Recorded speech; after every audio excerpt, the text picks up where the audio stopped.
Au nom du Père et du Fils et du Saint-Esprit. Amen. Évangile de Jésus-Christ selon saint Luc, chapitre 18, versets 9 à 14.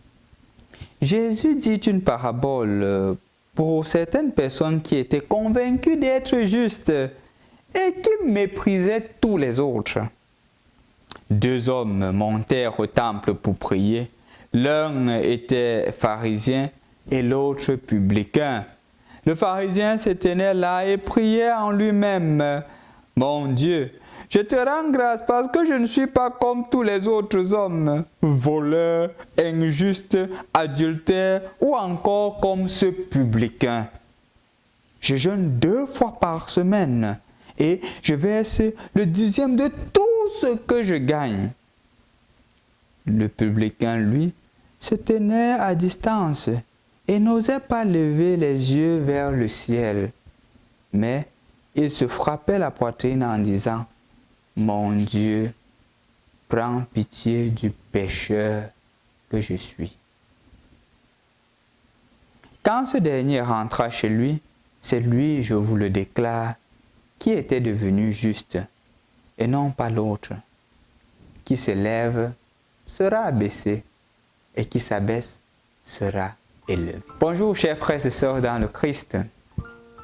Rendu au samedi de la 3e semaine du temps de carême, concluant ainsi cette 3e semaine, les lectures sont davantage une opportunité de redécouvrir combien notre Seigneur est et comment est-ce qu'il agit dans la vie de chaque être humain. En effet, la première lecture nous présente 2 situations, un publicain et un pharisien. Mais prêtons attention sur le fait que Jésus dit cette parabole pour un objectif très clair, pour ceux qui étaient convaincus d'être des justes et qui méprisaient les autres. Comme pour faire comprendre qu'être juste n'est pas mauvais, c'est encourager.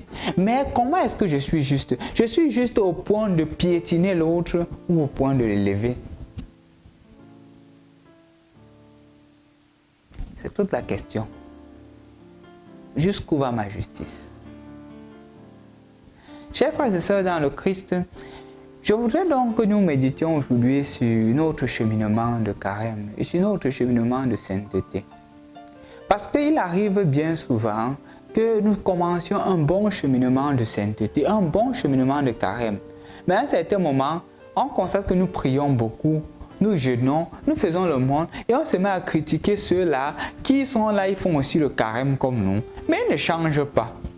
Peut-être ils sont encore pécheurs, peut-être ils sont encore voleurs, peut-être ils sont encore injustes, peut-être ils sont encore adultères, peut-être ils sont encore des fornicateurs. On se met à les juger, les condamner, dire celui-là vraiment, ça n'a pas de carême là, ça n'a pas d'effet. Et disant que moi au moins si je fais quelque chose, ce serait un échec si nous pensons ainsi. Parce que justement, on se met à la place de Dieu. On se met à la place de Dieu et on juge l'autre. On se met à la place de Dieu et on condamne l'autre et on se voit déjà parfait. Quand on a seulement un seul instant, une seule seconde, le désir de se considérer parfait, mieux que les autres, on est en train de s'éloigner de Dieu. En effet, regardons bien. Jésus situe le publicain et le pharisien. On sait clairement dans la société que les pharisiens, c'était ce groupe religieux qui voulait vivre la parole de Dieu de façon plus authentique. On sait bien que le publicain étaient des voleurs. On les connaissait bien. Ces publicains étaient des voleurs. Ils s'enrichissaient sur le dos des pauvres. Pourtant, le pharisien était celui-là qui vivait la Torah, qui vivait les enseignements de la parole de Dieu dans sa stricte authenticité. Mais qui est sauvé? C'est celui qui est en cheminement. Comme pour te faire comprendre que notre foi chrétienne, notre suite vers Jésus est un cheminement perpétuel. Lorsqu'un seul instant, je crois que je suis arrivé, c'est là où je m'égare. Parce que le Seigneur ne cherche pas celui qui est arrivé. Le Seigneur cherche celui qui se met en marche. Comme je l'ai dit une fois, le vainqueur n'est pas celui qui va de victoire en victoire, non. Le vainqueur, c'est celui-là qui sait se relever chaque fois qu'il tombe. Peut-être toi, tu es tombé pendant ce temps de carême. Considère-toi donc comme un publicain, comme celui-là qui va devant le Seigneur et qui dit « Seigneur, aie pitié de moi, pauvre pécheur.